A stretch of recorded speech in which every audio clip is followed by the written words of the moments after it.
I never thought I'd be the guy writing something like this, but here I am. My name's Mike, and I've been with my wife, Sarah, for about 6 years now. We got married pretty young, both of us naive and full of dreams about building a life together. She's always been kind of a bitchy girl, always quick to throw a fit if things don't go her way, but I loved her, or at least I thought I did. She's gorgeous, ambitious, and she's always been the life of the party, so I never really doubted her loyalty, not seriously. That is, until recently. Things started to feel off. At first, I just chalked it up to stress. She was working crazy hours at her job, which was true, and she'd come home late, tired, sometimes sneering at me when I'd ask about her day.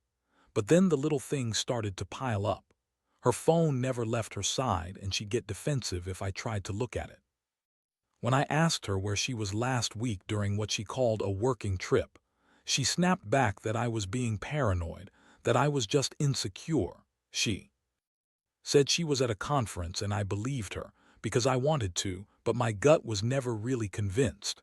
There were tiny signals, her hiding her phone more often, quick texts during dinner, and once I caught her deleting something on her phone late at night. She brushed it off like it was nothing, called me paranoid, told me I was imagining things. Still, I couldn't shake the feeling that she was hiding something. It's funny how your mind works when you start to suspect the worst. You start noticing everything and convincing yourself you're just overthinking. Then last Saturday, the bomb dropped. I happened to see her phone light up while she was in the shower. Something about the message made my gut drop. It was a text from someone named Lisa, and the tone was intimate, not just friend-level stuff. It was flirty, maybe even more than that. I froze, staring at her phone. The last message was sent just a few minutes before I got up to take a leak. I read it twice, trying to make sense of what I was seeing, but there was no denying it. They'd been texting, probably for weeks, maybe longer. And the worst part, she lied about her whereabouts every single time I asked. I felt numb. My stomach churned, my hands trembled. I didn't wake her right then, but I knew I had to find out more. That night I stayed up late, scrolling through her messages, trying to get a full picture. Every message was a new kick in the gut. They exchanged pictures, flirty messages, even talk about meeting up. And the kicker: she'd been sneaking around during every family dinner, texting Lisa secretly, hiding her phone from me like some kind of dirty secret. It was a slap in the face. This wasn't just a casual thing, it was an affair. A full-blown betrayal. And I knew right then I couldn't keep pretending everything was okay anymore. The next morning, I woke up feeling like I'd been hit by a freight train. My mind was racing, trying to process what I'd found out the night before. I kept replaying those messages, the tone of her texts, the way she lied so effortlessly when I asked her about her whereabouts. It was like everything I thought I knew about Sarah was crumbling in front of me. I couldn't believe I'd been so blind, so trusting, and now I was faced with the harsh reality that my wife, the woman I loved, had been sneaking around behind my back with Lisa, our coworker. That name still made my stomach twist every time I thought about it. Lisa, like some villain in a bad soap opera. I decided I couldn't just sit around waiting for her to come home and lie her way out of it again. I needed to confront her. I waited until she came back from work, feeling like I was walking on nails. When she finally stepped into the apartment, I could see it in her eyes. She knew I knew something. She looked at me with that smug, bitchy little smirk she always had when she thought she was fooling everyone, but I wasn't buying it anymore. I told her I knew about Lisa. Her face instantly flamed, her eyes narrowing. She started to lie right away, saying it was just some stupid flirtation, that Lisa was just a coworker she'd vented to, nothing serious. But her words sounded hollow, rehearsed. I cut her off. I told her I'd been through her phone, seen the messages, and I knew she'd been lying to my face for weeks. I'd never felt so betrayed in my life. She tried to deny it, of course, calling me paranoid and jealous, saying I was overreacting, that I didn't understand how stressful her job was. The usual bullshit, but I wasn't buying it anymore. I could see through her lies. She was trying to gaslight me, make me doubt myself. That's what she always did when she got caught: lash out, deny everything, and act like I was the crazy one. But I just looked at her and said, If you think I don't know about the sex, the secret meetings, the lies, you're dead wrong." Her face twisted, and she yelled back that I was overreacting, that I was being insecure, that she loved me. But her voice sounded hollow now, like she was just repeating what she thought she was supposed to say. I felt a huge wave of anger and heartbreak all at once. I thought I was going to cry, but I held it in. I told her I needed to think, that I wanted her out of my sight for a while. I couldn't handle sitting in the same room with her, knowing she'd been lying to my face for so long. I told her that she could keep her stupid excuses. She wasn't fooling me anymore. I just wanted her gone out of my life for now. Watching her walk out the door, I couldn't help but feel a mix of relief, rage, and deep, agonizing sadness. I felt like I'd been punched in the stomach, and everything I thought I knew about her was gone. I was left staring at the empty apartment, realizing that my entire world had just blown apart. After she left, I sat there in silence for what felt like hours. The apartment was dead silent, except for the faint sound of my own breathing and the distant hum of traffic outside. I kept replaying everything: her denial, her sneering face, the secret messages. It was like I'd been hit with a ton of bricks, only to realize those bricks were made of betrayal and betrayal alone. I couldn't believe I'd spent so many years trusting her, only to find out she'd been lying right to my face, sneaking around with Lisa, our coworker. That thought made my stomach turn. I knew I had to figure out what to do next. I couldn't stay in that apartment not knowing if she was still texting Lisa behind my back. I decided to check her phone again, just to make sure I hadn't missed anything. I wasn't proud of it, but I needed to be sure. I snuck into her email account, her social media, and sure enough, there were more messages. More proof she'd been lying and cheating all along. The exchange of nudes, flirtatious comments, plans to meet up. It was like discovering a whole secret world she'd kept from me. I felt sick. Then out of nowhere, I remembered the one thing she kept saying whenever I'd confront her about her late nights and secretive behavior. "It's just sex," she'd always say with that bitchy smirk. "It's nothing serious." Yeah, right. That nothing serious was what crushed me the most, knowing that while I was coming home, working my ass off, she was somewhere else, doing God knows what with Lisa. It wasn't just about the sex. It was about her lying to my face consistently. I realized I couldn't just keep pretending like nothing had happened. I needed a plan. I wanted to show her I wasn't going to be a sucker, that I deserved better. That's when a dark thought crossed my mind. If she thought she could cheat on me and get away with it, she was mistaken. If she thought she could lie and hide her dirty little secrets, I'd make sure she regretted it. I decided that I'd set a trap, not just for her, but for Lisa too. My plan was simple but harsh. I wanted to catch her in the act, to make her feel the full weight of her betrayal. I started by calling Lisa, pretending I wanted to talk. I told her I knew about the affair, said I wasn't angry but just wanted to hear it from her. Lisa's voice was cocky, trying to act innocent, like she didn't think I knew anything. We scheduled a meetup. She thought I was just some jealous husband, but I had a different idea. I told her I wanted to talk face to face, and I'd be waiting at the coffee shop near her place. Meanwhile, I also made some calls to a private investigator, just to cover my bases.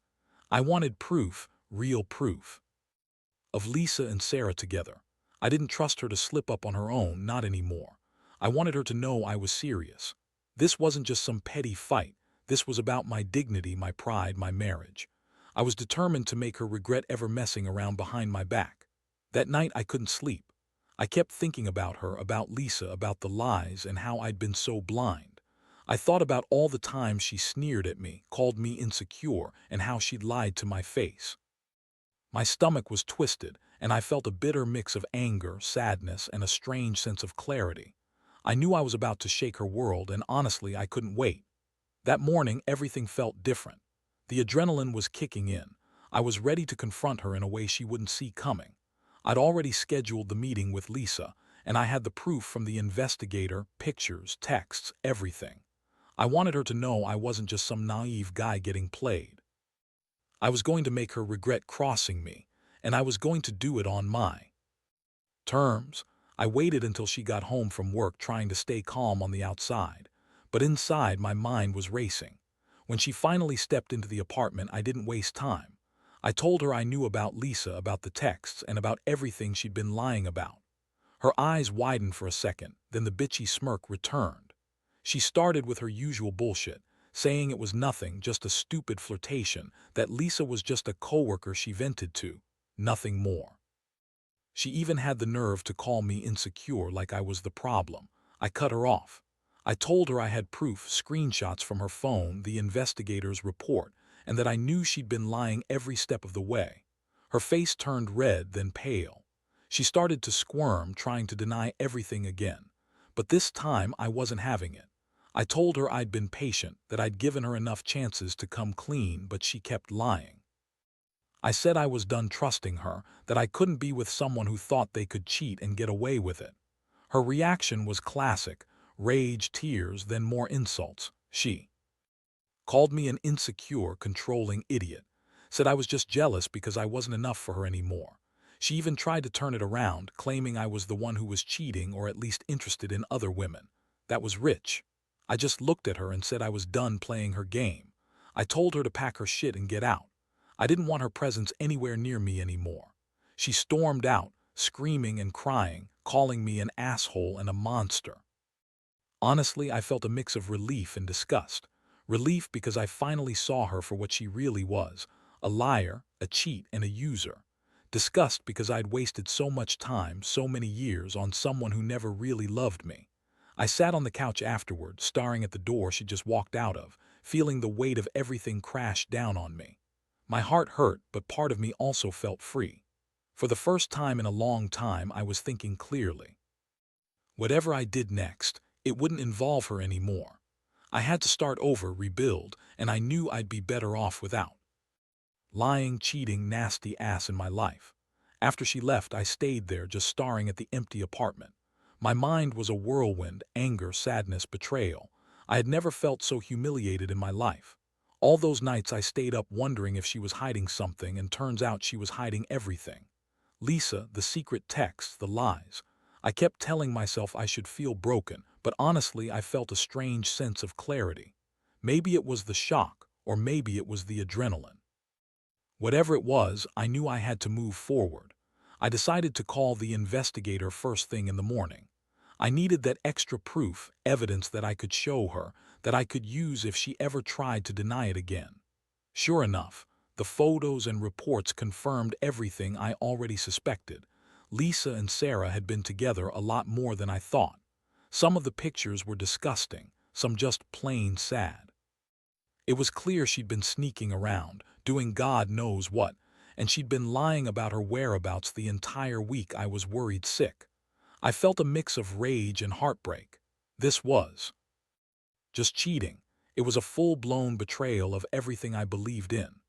But the thing that stuck with me most was how Sarah, my wife, had looked me in the eyes, lied to my face, and still tried to act like she was the victim. That bitchy sneer, the dismissiveness, her constant gaslighting, it all made me realize how little respect she had for me. She'd always been good at pretending, at manipulating, but now I saw her for what she really was: a liar, a cheat, a user. I was furious, but I also felt disgusted with myself for ever trusting her so blindly. I knew I couldn't just let her get away with this. I had to do something, make her see what she lost, and how much she fucked up. I started planning my revenge. Not in some immature way. I wasn't going to cheat on her or do something stupid. I wanted her to see that her actions had consequences. I wanted her to know she'd pushed me to the edge, and I was about to make sure she felt the full weight of her betrayal. I reached out to a close friend who's a lawyer. I wanted to understand my rights, what I could do legally, how to protect myself. I also started gathering all the evidence I needed for a possible divorce, just in case I decided to cut her out completely. I wasn't rushing anything, but I knew that once I confronted her again, that would be it. There was no turning back now. That night, I couldn't sleep. My mind kept going over everything. How she'd lied, how she'd sneaked around behind my back, how she'd called me insecure and controlling when she was the one with the secret affair. I felt humiliated, angry, and strangely free. I knew I had to make a choice: stay and try to fix things, or walk away and start fresh. Whatever I decided, one thing was clear: I'd never look at her the same way again. And honestly, I didn't want to. The next day, I made up my mind.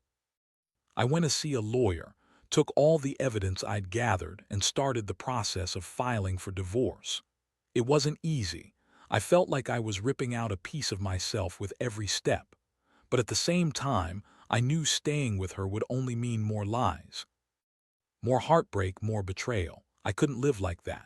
I deserved better, and honestly, so did my future kid, who, by the way, I later found out Sarah hadn't even been honest about the gender of the baby. She told me it was a boy, turns out it's a girl. That was almost the last straw for me, realizing she'd been lying about something so fundamental. Throughout the process, I felt a strange mix of relief and emptiness. I wasn't glad she cheated. I still felt sick about it. But I was glad that I finally saw her for what she really was, and that I was finally free of her manipulations. I learned a lot from this experience. Trust is fragile, and people can hide a lot behind a pretty face and a bitchy attitude. I also learned that revenge isn't about doing something destructive. It's about reclaiming your dignity, about showing yourself that you're worth more than the lies someone else tells. In the end, I moved out, started focusing on myself and my kid. I haven't spoken to Sarah since, and honestly, I don't want to. I've realized how much I was sacrificing just to keep the peace, and now I see that peace was built on a lie. My advice to anyone reading this is simple. If you find out your partner is cheating on you, don't let them gaslight you. Don't stay silent just because you're scared or because you love them. The truth will hurt, but it's better than living in a lie. Trust your instincts, gather your evidence, and don't be afraid to walk away if that's what you need. Because in the end, your happiness and self-respect matter more than any betrayal.